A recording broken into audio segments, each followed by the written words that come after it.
Assalamualaikum warahmatullahi wabarakatuh. Kali ini kami dari kelompok 12 akan mempresentasikan tentang ilmu qiraat. Yang pertama, perkenalkan, nama saya Andriatul Zuliana, NIM 145. Di sini saya sebagai moderator dan sekaligus pemateri ketiga. Selanjutnya ada teman saya yaitu Julia Puspita sebagai pemateri pertama dan Cindy Tasa sebagai pemateri kedua. Assalamualaikum warahmatullahi wabarakatuh. Di sini saya Cindy Tasa Septiarini, NIM 138 akan menjelaskan pengertian qiraat dan macam-macam qiraat. Qiraat menurut bahasa berupa isim masdar dari lafal qara'a atau fi'il mahdi yang berarti membaca. Maka qiraat berarti bacaan atau cara membaca. Sedangkan menurut istilah Imam Az-Zarghani dalam buku Manaful Irfan menjelaskan bahwa qiraat adalah suatu cara membaca Al-Quran yang dipilih oleh salah seorang imam ahli qiraat yang berbeda dengan cara orang lain dalam mengucapkan Al-Quran Karim, sekalipun riwayat atau sanad dan jalannya sama. Sedangkan menurut Az-Zarkashi, qiraat adalah perbedaan cara pengucapan lafal-lafal Al-Quran, baik menyangkut huruf-hurufnya atau cara pengucapan huruf-huruf tersebut seperti takhfif atau meringankan, tashil memberatkan, dan atau yang lainnya.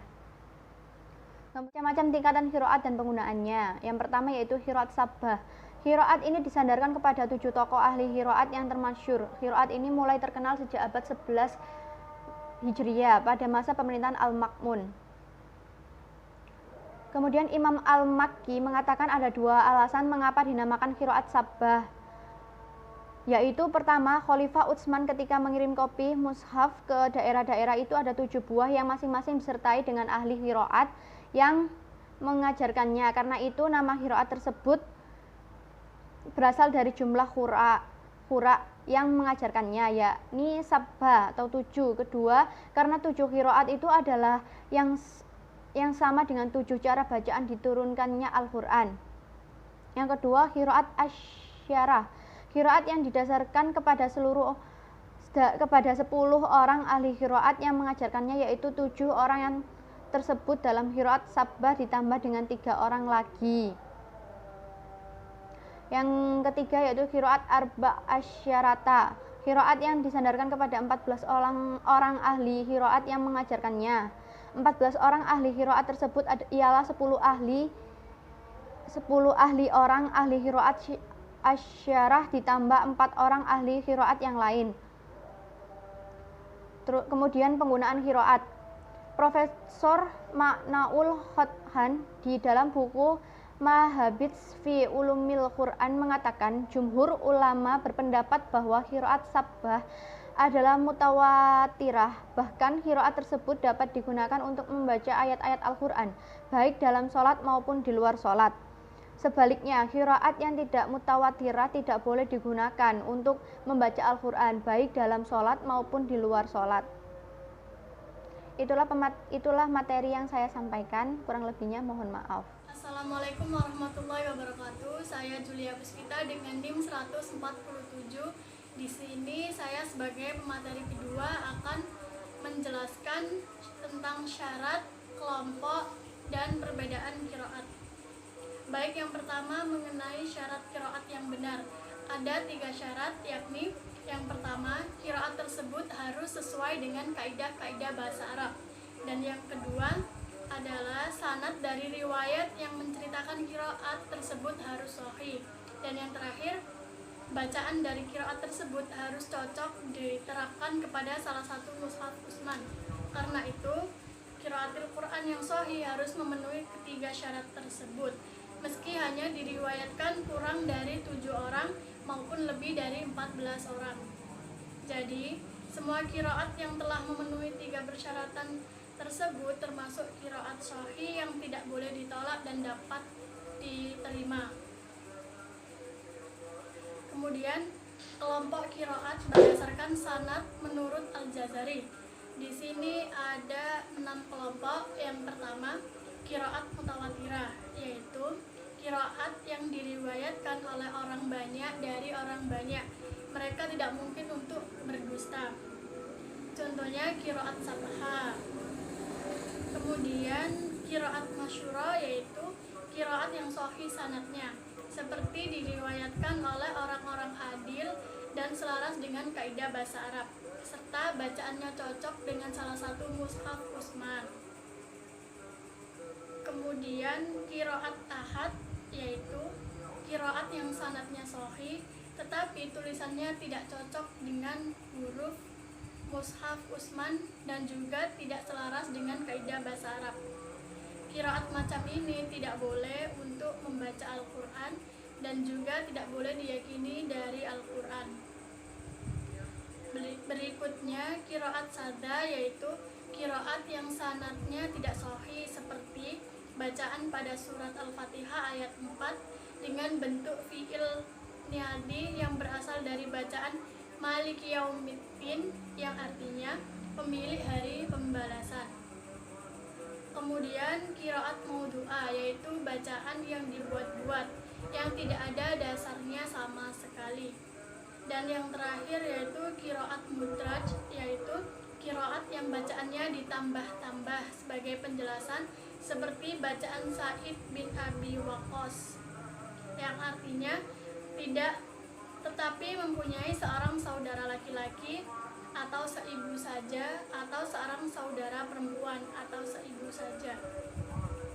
Dan yang terakhir mengenai pengaruh dan perbedaan qiraat dalam penetapan hukum. Perbedaan qiraat yang berpengaruh terhadap penetapan hukum yaitu contoh firman Allah dalam Quran surat Al-Baqarah ayat 222 yang artinya, mereka bertanya kepadamu tentang haid, katakanlah haid itu adalah kotoran, oleh sebab itu hendaklah menjauhkan diri dari wanita itu waktu haid, dan janganlah kamu mendekati mereka sebelum mereka suci. Apabila mereka telah suci, maka samburilah mereka itu di tempat yang diperintahkan Allah kepadamu. Sesungguhnya Allah menyukai orang-orang yang taubat dan menyukai orang-orang yang mensucikan diri. Perbedaan antara suatu qiraat dengan qiraat lainnya dalam bidang hukum adalah suatu yang niscaya. Perbedaan ini sudah barang tentu membawa sedikit atau banyak perbedaan kepada makna yang selanjutnya berpengaruh kepada hukum yang dinisbatkan daripadanya. Berikut ini dikemukakan beberapa contoh kasus hukum yang berbeda dari hasil perbedaan qiraat yang ada. Firman Allah dalam Quran surah Al-Nisa ayat 43 yang artinya, hai orang-orang yang beriman, janganlah kamu sholat sedang kamu dalam keadaan mabuk, sehingga kamu mengerti apa yang kamu ucapkan, sedang kamu dalam keadaan junub, terkecuali sekedar berlalu saja hingga kamu mandi. Dan jika kamu sakit atau sedang dalam musafir atau datang dari tempat buang air, atau kamu telah menyentuh perempuan, kemudian kamu tidak mendapat air, maka bertayamumlah kamu dengan tanah yang baik atau suci, sapulah mukamu dan tanganmu. Sesungguhnya Allah Maha Pemaaf lagi Maha Pengampun. Assalamualaikum warahmatullahi wabarakatuh. Di sini saya akan menyampaikan materi yang ketiga, yaitu tentang sab'a a'ruf. Pengertian sab'a a'ruf. 7 adalah angka yang terletak antara 6 dan 8. A'ruf adalah jamak dari harf. Tentu di sini yang dimaksud bukan 7 huruf dalam artian huruf hijaiyah, karena jelas-jelas di Al-Quran tidak hanya terdiri dari 7 huruf, tetapi yang dimaksud oleh Rasulullah dengan 7 huruf itu dalam hal ini ada pendapat para ulama, di antaranya 1. 7 macam bahasa dari bahasa Arab mengenai satu makna. Maksudnya, dengan pengertian ini, jika bahasa berbeda-beda dalam mengungkapkan satu makna, maka Al-Quran pun diturunkan dengan sejumlah lafaz sesuai dengan ragam bahasa tersebut. Yang kedua yaitu 7 macam bahasa dari bahasa-bahasa Arab dengan mana Al-Quran diturunkan, bahwa kata Al-Quran secara keseluruhan tidak keluar dari 7 macam bahasa tadi, yaitu bahasa yang paling fasih di kalangan bangsa Arab. Kemudian yang ketiga yaitu 7 wajah, yaitu amar atau perintah, yang kedua nahyu atau larangan, yang ketiga wa'ad atau janji, yang keempat adalah wa'id atau ancaman, yang kelima adalah jadal atau perdebatan, yang keenam adalah qasas atau kisah-kisah, dan yang ketujuh atau matsal atau perumpamaan. Kemudian yang keempat yaitu 7 macam hal yang di dalamnya terjadi perbedaan, yaitu 1. Perbedaan kata benda atau ikhtilaf al-asma. Yang kedua yaitu perbedaan perubahan bentuk kata kerja atau ikhtilaf tasrif al-anfal. Yang ketiga yaitu perbedaan bentuk i'rab.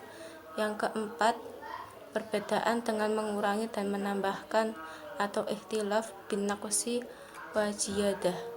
Yang kelima yaitu perbedaan dengan mendahulukan dan mengakhirkan, baik terjadi pada huruf maupun kata, atau ikhtilaf bin taqdimu wa takhiru. Kemudian yang keenam yaitu perbedaan dengan penggantian, yaitu ikhtilaf bil ibdal. Yang ketujuh yaitu perbedaan lahjah, logat atau tajwid. Kemudian yang kelima, yang dimaksud dengan 7 huruf bukanlah bilangan 7 secara harfiah, tetapi bilangan tersebut hanya sebagai lambang kesempurnaan. Yang keenam yaitu yang dimaksud dengan 7 huruf adalah qiraat 7. Kemudian hubungan dari perbedaan sab'ah huruf dengan qiraat sab'ah. Ahruf sab'ah dan qiraat sab'ah merupakan suatu hal yang terdapat dalam pembahasan ilmu ulumul Quran.